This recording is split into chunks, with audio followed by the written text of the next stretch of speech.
Learn English easily in Wolof. Where did you go today? Where did you go today? Where did you go today? Fan nga demoon tey? Fan nga demoon tey? Where did you go today? I went to Dakar. I went to Dakar. I went to Dakar. Dama demoon Dakar. Dama demoon Dakar wala Ndakaaru. I went to Dakar. What did you buy? What did you buy? What did you buy? Lan nga jënd?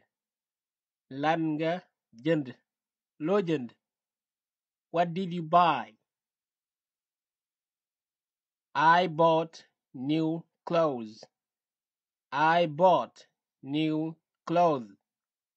I bought new clothes. Yére yu yees laa jënd. Yére yu yees laa jënd wala jënd naa ay yére yu yees.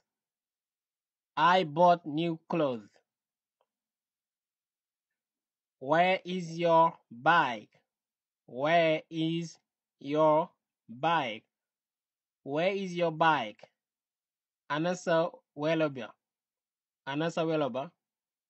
Ana sa welo? Where is your bike? I sold it. I sold it. I sold it. Jaay naa ko. Jaay naa ko. I sold it. I sold the house to my father. I sold the house to my father. I sold the house to my father. Jaay naa kër ga sama baay. Jaay naa kër ga sama baay. Kër ga jaay naa ko sama baay daal. I sold the house to my father. Don't tell anyone. Don't tell anyone. Don't tell anyone. Bul ko wax kenn. Bul ko wax kenn. Maanaam mbir mi bu ko wax kenn daal. Don't tell anyone. I really appreciate your help. I really appreciate your help. I really appreciate your help. Rafetlu naa lool sa ndimbal. Rafetlu naa lool sa ndimbal wala nga ne maa ngi rafetlu sa ndimbal bu baax a baax. Maa ngi rafetlu bu baax a baax sa ndimbal. I really appreciate your help. No problem. No problem. No problem. Amul solo. Amul solo. No problem. Can we get started? Can we get started? Can we get started? Ndax man nanoo tàmbali. Ndax man nanoo tàmbali. Can we get started? I would like to buy a book. I would like to buy a book. I would like to buy a book.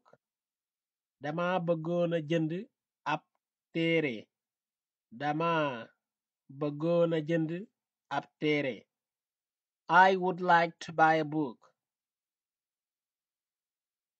What kind of book? What kind of book? Wala nga what kind of books? Yan xeetu téere wala ban xeetu téere? Ban xeetu téere? What kind of book? I am tired. I am tired. I am tired. Dama sonn. Dama sonn.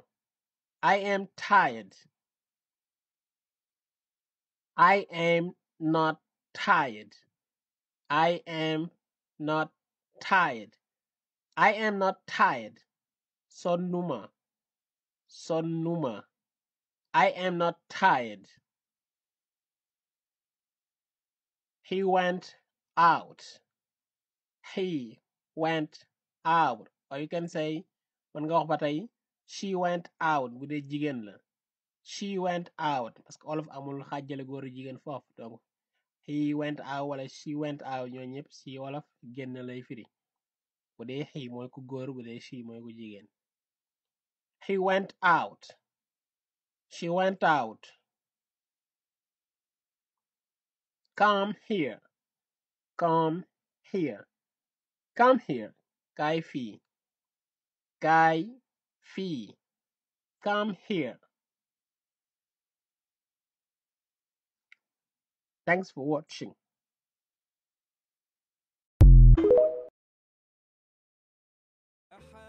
da nga bëgg jàng àngale da nga bëgg làkk àngale ci lu yomb te gaaw jaarale ko ci nga xam ne mooy kàllaama wolof des na ci yow dañuy faral di joxe ay cours privé ci whatsapp bi jàng àngale ci wolof ci lu yomb te gaaw ci loo xam ne si ne inscription bi 2000 francs weer wu dee 2000 kon loolu yomb na gaay boo ci bëggee bokk nag ci si nga xam ne si ne ci njàngale moomu ci ay groupe whatsapp danga may jokk ci biir limat ci 0033 bi 758 40 87 55